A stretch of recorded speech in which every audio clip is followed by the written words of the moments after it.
Hello, my dear students. Welcome to my class. I hope you all are amazing. So, today we will be learning about agriculture of India.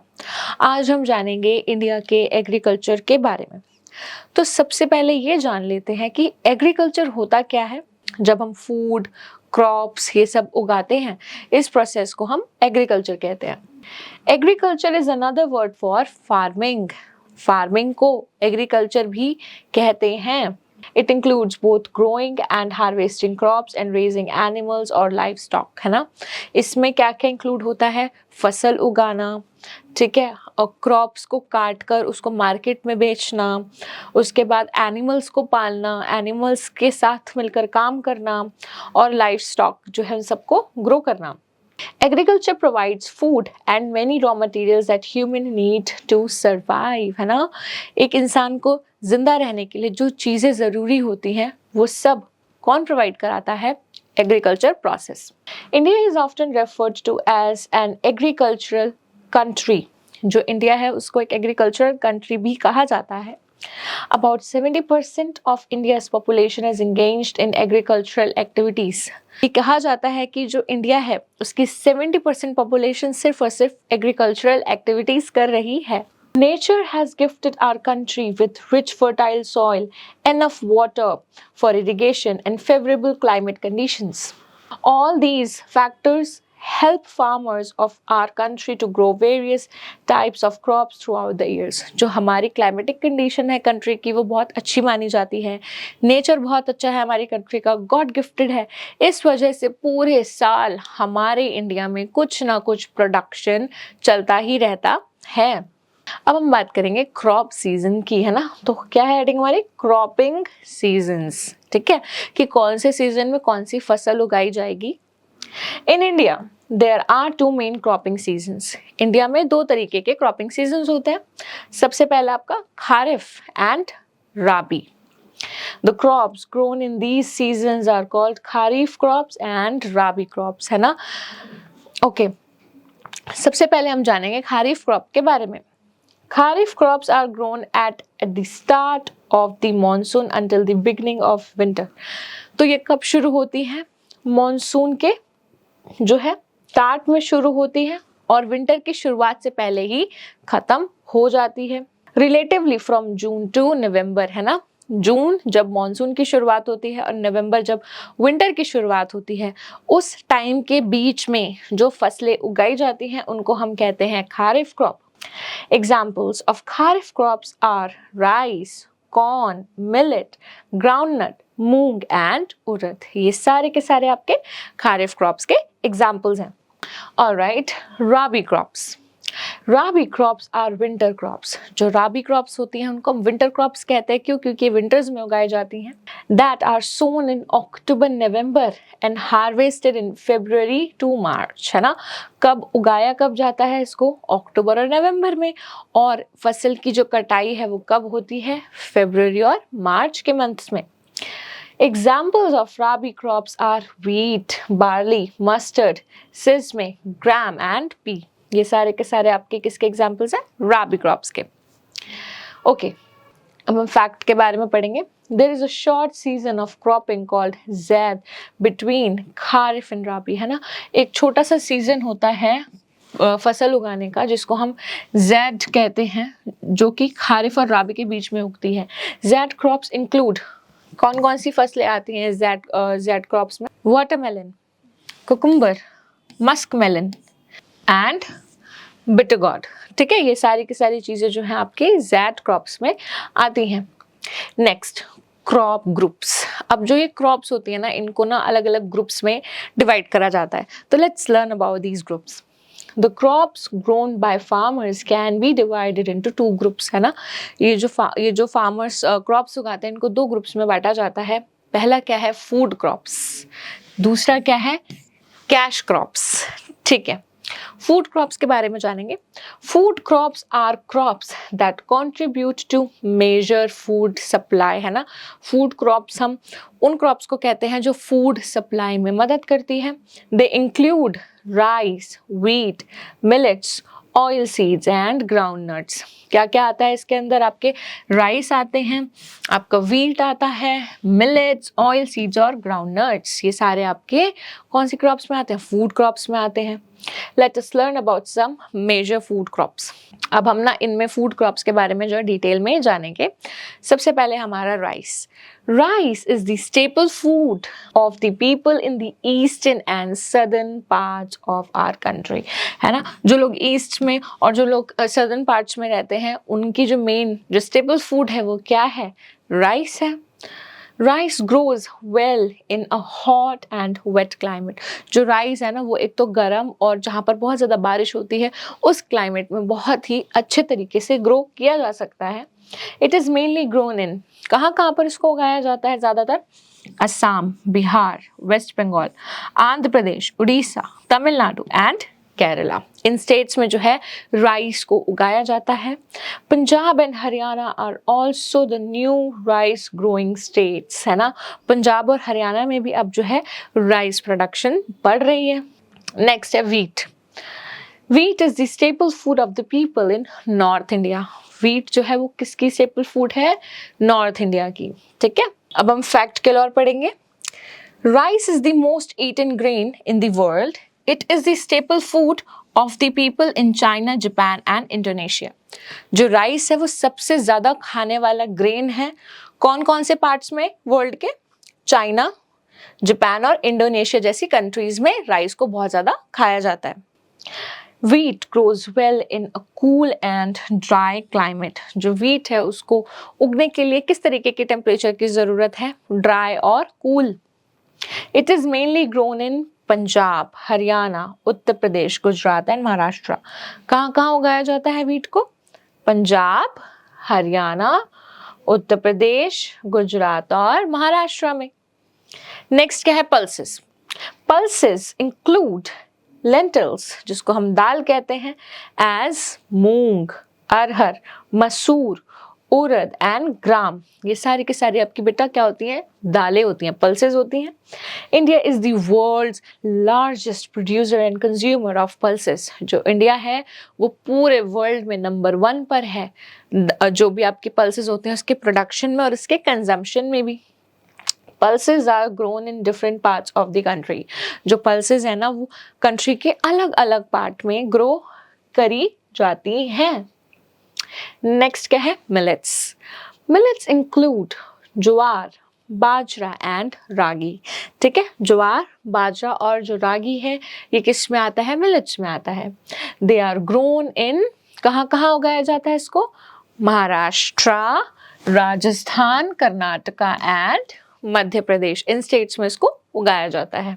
Alright, ये तो थी हमारी food crops. अब हम जानेंगे हमारी cash crops के बारे में। Cash crops. Cash crops are the ones that are grown for earning money. वो फसलें जिनको उगाकर हम लोग पैसे कमाते हैं उसको हम कहते हैं cash crops. The main cash crops, कौन कौन सी कैश क्रॉप्स है हमारे पास? Sugar cane, jute, tea, cotton, oil seeds, coffee, coconut and spices. ये सारी आपकी कैश क्रॉप्स में आती हैं। Let us learn about some major cash crops. अब हम इनके बारे में और डिटेल में जानेंगे। Okay, sugar and jaggery are made from sugar cane. जो गुड़ होता है, जो चीनी होती है, चीनी, शुगर, जैगरी, गुड़, ये जो 2 प्रोडक्ट्स हैं ना ये किससे बनते हैं? शुगर केन, जिसको हम गन्ना कहते हैं। Sugarcane grows in well drained fertile soil, है ना। जहाँ पर बहुत अच्छी फर्टिलिटी लेवल होता है सॉइल का, उस जगह पर हम शुगर केन को उगा सकते हैं। India is the second largest producer of sugarcane after Brazil in the world, है ना। सबसे पहले सबसे ज़्यादा जो है शुगरकेन कहाँ पर पाया जाता है? ब्राज़ील में। उसके बाद दूसरे नंबर पर आता है हमारा India. The major sugarcane producing states in India, कौन कौन से ऐसे स्टेट्स हैं जहाँ पर जो है शुगरकेन को उगाया जाता है? उत्तर प्रदेश, महाराष्ट्र, गुजरात, कर्नाटका एंड तमिलनाडु। इन स्टेट्स पे इनको ग्रो करा जाता है। Jute was once called golden fibre, है ना। जूट को क्या बोला जाता है? Golden fibre. Alluvial soil is best for jute cultivation. कौन सी जो सॉइल है जिसमें आप जूट उगा सकते हो, that is alluvial soil. It needs heavy rainfall and high temperature. लेकिन जूट को उगाने के लिए तो बहुत ज़्यादा बारिश की ज़रूरत है और बहुत ज़्यादा टेम्परेचर की ज़रूरत है। It is mainly grown in West Bengal. कहाँ कहाँ पे इसको उगाया जाता है? वेस्ट बंगाल में, असम में, उड़ीसा में और उत्तर प्रदेश में उगाया जाता है।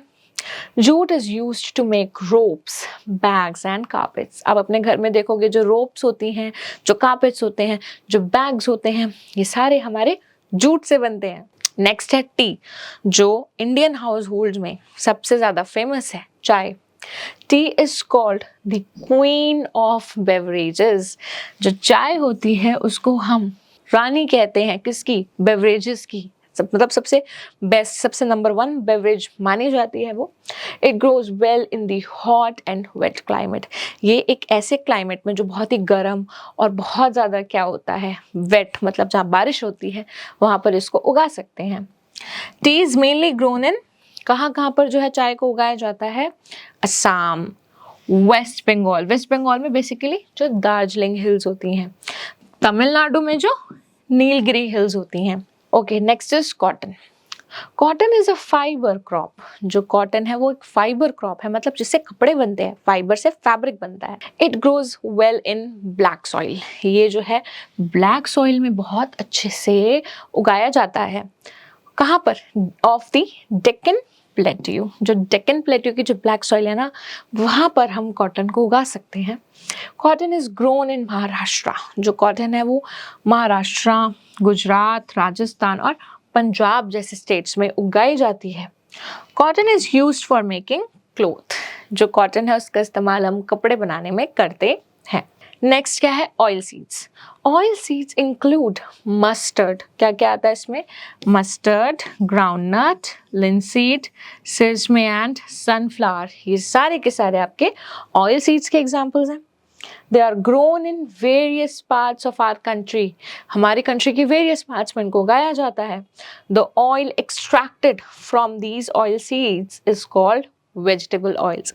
और इन ऑयल सीड से ना हम इनको जो है निचोड़ कर एक तेल, एक ऑयल बनाते हैं, जिसको कहते हैं हम vegetable oil. It is mainly used in cooking. और जो वेजिटेबल ऑयल है इसका इस्तेमाल हम कुकिंग में करते हैं। कॉफ़ी, ये चाय के बाद सबसे ज़्यादा पसंदीदा बेवरेज है।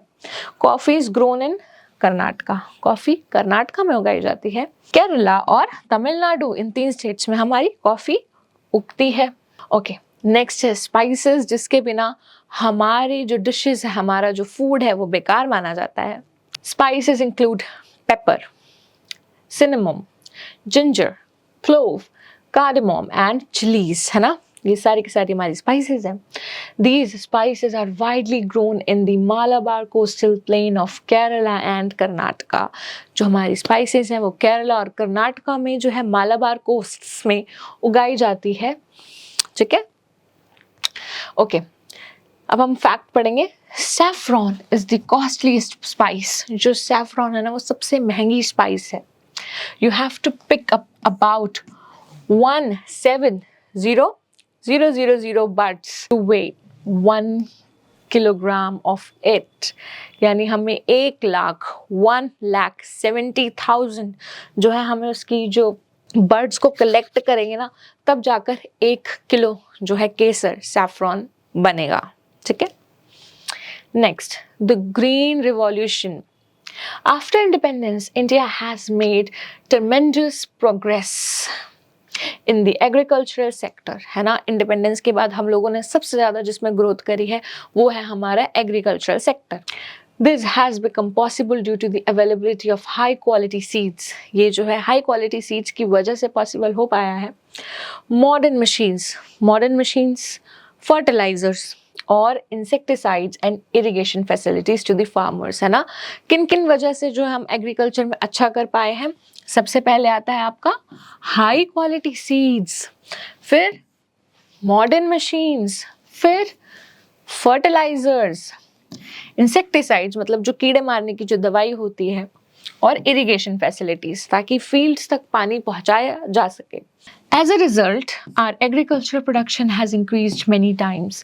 इन सारे मेथड्स और प्रोसेस की वजह से हमारा जो एग्रीकल्चर एक्टिविटीज़ है और जो रिजल्ट है वो बहुत अच्छा आया है। Today we are not only self-sufficient in food production, but also we export many agricultural products. आज की डेट में हम सिर्फ खुद के लिए नहीं अपना प्रोडक्शन करते, बल्कि बाहर के कंट्रीज में भी हमारे इंडिया से जो है क्रॉप्स जाती हैं। The rapid increase in agricultural production due to new methods of growing, harvesting and processing crops is referred to as the Green Revolution, है ना। Green Revolution, हरित क्रांति किसको कहते हैं? जब हम प्रोडक्शन में चेंजेस लेकर आते हैं ताकि हम ज़्यादा से ज़्यादा ग्रो कर पाएँ। अलग अलग नए नए मेथड्स जो है हम इस्तेमाल करते हैं, किसके? फसल उगाने के, हार्वेस्टिंग करने के और प्रोसेस करने के क्रॉप्स को। इन सारे प्रोसेस को कलेक्टिवली हम ग्रीन रेवोल्यूशन कहते हैं। The pioneer of the Green Revolution in India was M.S. Swaminathan. जो M.S. Swaminathan you can see in this picture, इन्होंने जो है ग्रीन रेवोल्यूशन को बहुत ज़्यादा सक्सेसफुल बनाया था हमारी कंट्री में। He is known as the father of the Green Revolution in India. India में जो है father of Green Revolution is M.S. Swaminathan. अब हम बात करेंगे लाइफ स्टॉक की। हमने फर्स्ट पेज पे पढ़ा था, है ना, एग्रीकल्चर में लाइफ स्टॉक भी है। क्या होता है life stock? Life stock in India is generally Rudyard in rural areas. सबसे पहले जो है ना ये लाइफ स्टॉक जो है ना आपको ज़्यादा से ज़्यादा ना गांव और रूरल एरियाज में पाया जाएगा। Animals such as bullocks and oxen help the farmers in the field. अब जैसे कि जो बैल होते हैं, ठीक है, या जो ऑक्सन होते हैं, ये मदद करते हैं फार्मर्स की, किसमें? एग्रीकल्चर में। We get meat from sheep and goats. हमें जो मीट है वो शीप से और गोट से मिलता है। And use their skin to make leather. और इनके स्किन का इस्तेमाल हम लोग लेदर बनाने में करते हैं। Livestock manure is used as organic fertilizer in the fields. अब जो livestock manure होता है ना, उसका इस्तेमाल हम लोग ऑर्गेनिक फर्टिलाइजर की तरह करते हैं हमारे खेत जो फील्ड्स होते हैं उसमें। Biogas is also produced from it, और जो बायोगैस है ना वो भी इससे प्रोड्यूस करी जाती है। Rearing of animals for milk production is called dairy farming, है ना। जब हम एनिमल्स को पालते हैं ताकि उससे हम मिल्क जनरेट कर पाएँ, उस फार्मिंग को हम डेयरी फार्मिंग कहते हैं। In India, dairy farming has been revolutionized over the last 3 decades, है ना। अब जो है काफ़ी ज़्यादा उसमें रिवोल्यूशन आया है, चेंजेस आए हैं पिछले 30 सालों में। Today, India is the largest milk producer in the world. Number 1 अगर प्रोड्यूसर पूछा जाए मिल्क का तो इंडिया है पूरे वर्ल्ड में। This remarkable progress achieved by India is referred to as the White Revolution, है ना। और ये जो हमने एफर्ट्स लगाए हैं, ये जो पूरा प्रोसेस हुआ है जिसमें मिल्क के प्रोडक्शन को बढ़ाया गया है, इस प्रोसेस को हम कहते हैं white revolution. Birds such as hens, है ना, कौन कौन से बर्ड्स? जैसे hen, ducks, geese give us eggs and meat, है ना। ये सब हमें क्या देते हैं? एग देते हैं और मीट देते हैं। एक बार हम फैक्ट पढ़ेंगे नेक्स्ट लाइन पढ़ने से पहले। The white revolution which started in 1970, जो वाइट रिवोल्यूशन है वो 1970 में शुरू हुआ, is also called the operation flood. इसको हम ऑपरेशन फ्लड भी कहते हैं। Eggs and meat are good sources of, जो एग्स और मीट है वो किसके अच्छे सोर्सेज हैं? प्रोटीन के, है ना। हमें एग और मीट से प्रोटीन मिलता है। Big poultry farms have been set up in the almost every city to raise these birds. बड़े बड़े जो पोल्ट्री फार्म्स बनाए गए हैं ताकि वहाँ पर ऐसे ही एनिमल्स, बर्ड्स को जो है पाला जाए। Fish are also a good source of proteins, है ना। फिश से भी हमें प्रोटीन मिलता है। They are reared in big tanks, उनको बड़े बड़े टैंक्स में पाला जाता है। Rearing of fish in tanks is called pisciculture, है ना। जो बड़े बड़े टैंक्स में जो है मछलियों को पाला जाता है और इस प्रोसेस को हम कहते हैं pisciculture. Government has set up veterinary hospitals. अब मैं आपको बता देती हूँ कि वेटनरी हॉस्पिटल्स क्या होते हैं। वो हॉस्पिटल्स जहाँ पर एनिमल्स का ट्रीटमेंट होता है, जैसे इंसानों का हॉस्पिटल होता है वैसे एनिमल्स का हॉस्पिटल होता है, जिसको हम वेटनरी हॉस्पिटल कहते हैं। dispensaries and goshalas and gosadans to keep the cattle in ideal conditions, है ना.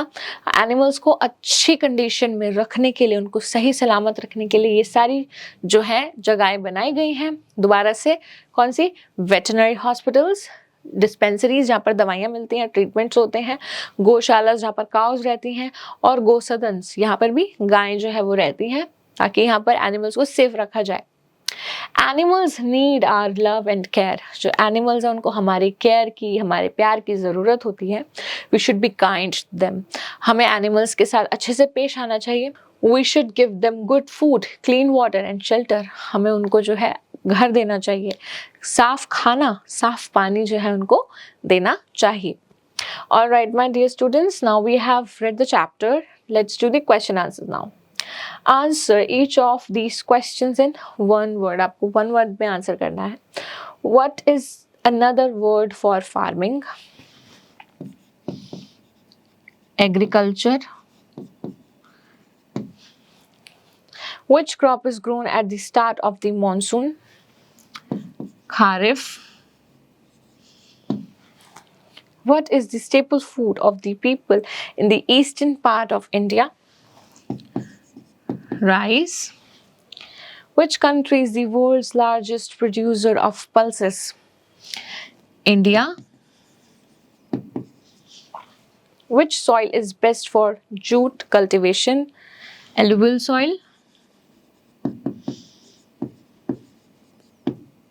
All right. Tick your pick. अब आपको right answer पे tick करना है. Which one is called the queen of beverages? Tea. Which was once called the golden fiber? Jute. Cotton grows well in the black soil. Which one is not a millet? इसमें से millet कौन सा नहीं है? Rice.